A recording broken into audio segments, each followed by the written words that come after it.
Good morning, Kentuckiana. Just about 6 a.m. here on your Friday. I'm Grace McKenna, and we're glad you are kicking off your pre-weekend with us here on Channel 11 and streaming in the WHAS 11 Plus app. Meteorologist Mallory Schnell is here with us as always. And Mallory, it's cold out there right now, yes, but hope is on the horizon. We're like trying to just look forward at this point. All right, yes, cold this morning, but we have better days ahead this weekend and more so into early next week. In the meantime, you'll want all the layers this morning. You'll want the warm jacket, the gloves, the scarf, the hat. Temperatures are in the single digits for most. We have a few spots like Louisville still staying in the teens, 15 in Scottsburg, but it's 6 in Bardstown and Shepherdsville, 5 in E-Town and Litchfield this morning, 3 degrees in Hodgenville, 3 in Jasper, and 3 in Corydon as well. And yes, these are actual air temperatures, not wind chills. I will say wind chills aren't actually that much worse than our actual air temperatures. And the reason being is wind speeds are fairly light. So yesterday morning, we had wind speeds between about 10 to 15 miles per hour. That really dropped those wind chills for many of us below 0. Wind speeds this morning are calm, maybe up to about 5 miles per hour. That's certainly helping things out, but it's still bitterly cold, very dry cold as well. You can see here Max HD satellite and radar, just some clouds off to our east and northeast, but we're looking to stay dry today, mostly sunny, chilly sunshine, temperatures warming into the 20s by lunchtime. Highs this afternoon just topping out in the low 30s for most of us. So we are trying to break that freezing mark for the first time since Sunday. Temperatures, though, still running about 20 degrees below normal for this time of year. However, as high pressure continues to work in here, we are continuing to dry out. We'll have a quieter weekend of weather, and temperatures, they're on the rise. We'll talk about that coming up in our 7-day forecast. But first, let's take you out to your roads on this Friday morning. Traffic tracker really looking great in and around the Louisville metro area. Those roads looking a lot better compared to the last couple of mornings because we don't have a fresh dusting to inch of snow on the ground. So a lot of those roads were cleared yesterday and they're still in really good shape this morning. Some of your drive times to downtown Louisville from 65, 64 looking good. From the Georgetown exit to downtown should take you about 17 minutes. I will not seek this honor an 8th time. My current term in the Senate will be my last. U.S. Senator Mitch McConnell's Senate career will soon come to an end. He announced he will not seek re-election in 2026 after more than 40 years in Congress.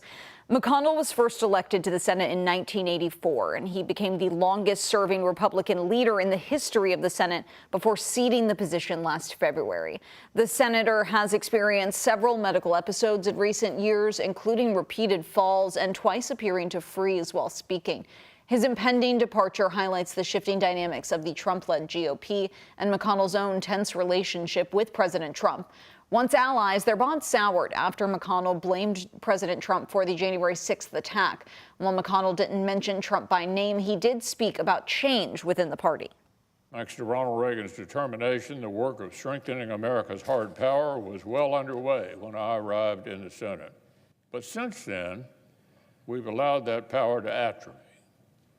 And today, a dangerous world threatens to outpace the work of rebuilding it. McConnell's term expires in January of 2027. Kentucky politicians, both Republicans and Democrats, are reacting to McConnell's decision, noting the impacts he's made in the state and nationwide.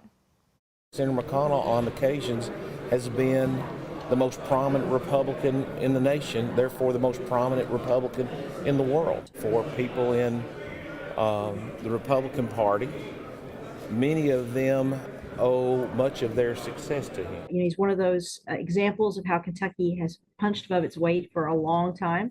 And this will be a significant change in Kentucky politics. He will be respected, and he will be known as somebody who was respected and feared. A number of Kentucky politicians are already eyeing McConnell's Senate seat. The latest is former State Attorney General Daniel Cameron, who lost the governor's race in 2023. Cameron is expected to be challenged by current Kentucky Congressman Republican Andy Barr of Lexington. On the Democratic side, current State House Minority Leader Pamela Stevenson of Louisville says she's running. She most recently ran for State Attorney General, losing to Republican Russell Coleman. The number of Kentuckians who died during this week's severe weather has risen to 15. In his latest update, Governor Andy Beshear says the most recent death was in Livingston County in western Kentucky. Recovery operations continue across the state. Beshear says more than 1,300 rescues have been made since Saturday.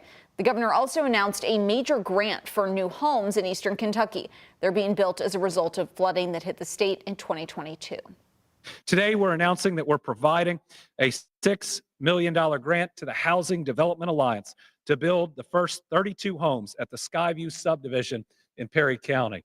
This is a project we've been working on right outside of Hazard, where we're going to be able to build hundreds of new homes.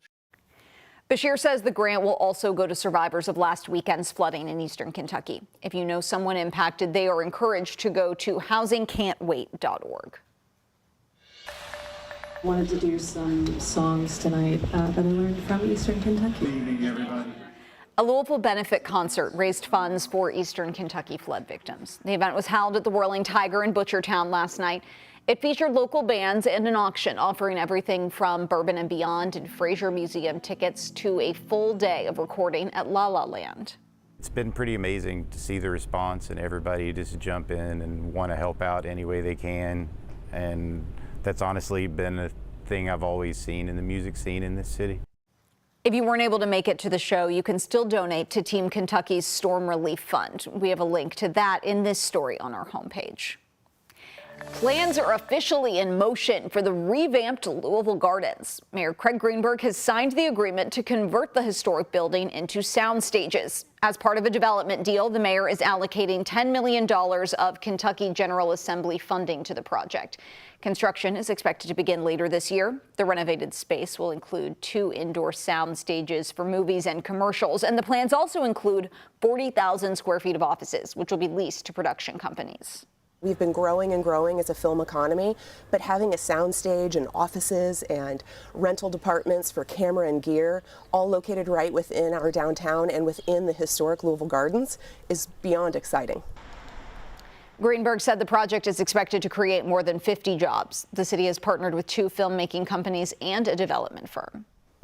All right, Mallory, cold morning, but there's hope. Yes, there are some better days ahead. As you step out the door this morning, it is frigid. Temperatures are in the single digits and lower teens. Very dry air in place as well. But we are looking at a warming trend kicking off this weekend with highs back in the 30s and 40s. 50s move in early next week. We'll be taking a full look at that 7-day forecast coming up here in a couple of minutes. Mallory, thank you.